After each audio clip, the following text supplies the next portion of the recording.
So my mother has dementia, Right, and okay. we're just embarking on this road. She was diagnosed in 2009, but nobody in the family was aware of that until recently. Oh, okay. And she had a hip operation, and obviously she was put through all the processes that a person in that situation would go through.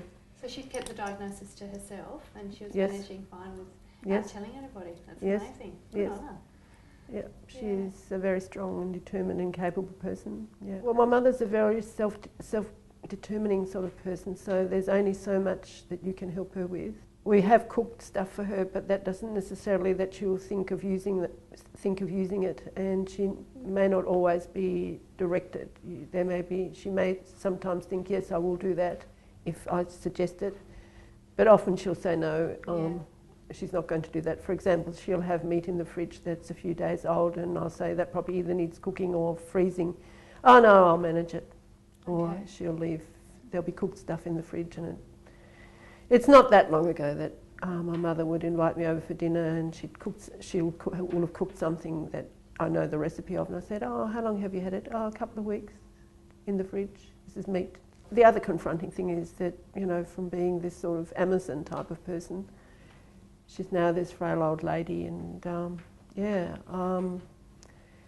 despite all the family conflict we have over her care, I find myself already grieving for her. Yeah, that must be really hard. I didn't think so, because only a few weeks ago she made me so angry I didn't want to talk to her for 3 weeks. Yeah. Yeah. But so my having removed myself from her and then seen her again has been really, really beneficial for me, because I realise we're just in another phase now. Yeah, yeah, and it's an acceptance thing for everybody. Yeah. Getting through. So apart from her dementia, does she have any other chronic diseases? She sometimes has kidney issues, and she has, I think, old age diabetes. Okay. But she doesn't need to take any medication for that. But so she's fairly healthy apart from her dementia? She's always been a really healthy person, yeah. She's always been really active? Yeah, active. Still driving until December last year. Okay. She's quite resistant to any respite. She had respite and she hated that. We didn't manage it well either. Yeah. And my sister and her family, as opposed to the rest of the three of us, feel it would be an infringement of my mother's human rights if we did try to place her in respite. Or she still is capable of making the decision not to, or? Well, I would say it's not clear whether my mother's able to look after her best interests opposed to her wishes. Yeah, that's right. It's hard, isn't it? It's hard for the family. It is very hard, and it's caused a lot of conflict. Yeah. So the management is really tricky still. Yeah. And the decision making in the family is really problematic, and in terms of, I'm not here to criticise anyone or the health industry, not at all. No, they're questions I want to know. But in terms of coordinating any sort of care and getting definitive advice that would allow us to progress in one way or another, that's fairly unsatisfactory. So you're not getting the support from the health system that you'd like to see? Well, I suppose I'm not sure whether the health system can give any definites. For example, my sister's family accused me of not undertaking the role of a power of attorney adequately because of my own personal baggage with my mother. And then I sought advice from the geriatrician. We had a meeting, and the meeting, I have to say, was really disrupted by my niece, who wasn't invited.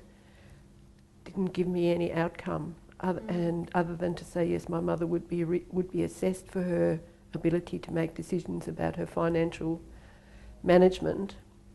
And then I received a letter that said the psychologist was unwilling to undertake the assessment because my mother was a lady of 87 years old and wouldn't be willing to put her through the test, and that if the family has conflict, to take it to the Guardianship and Administration Board.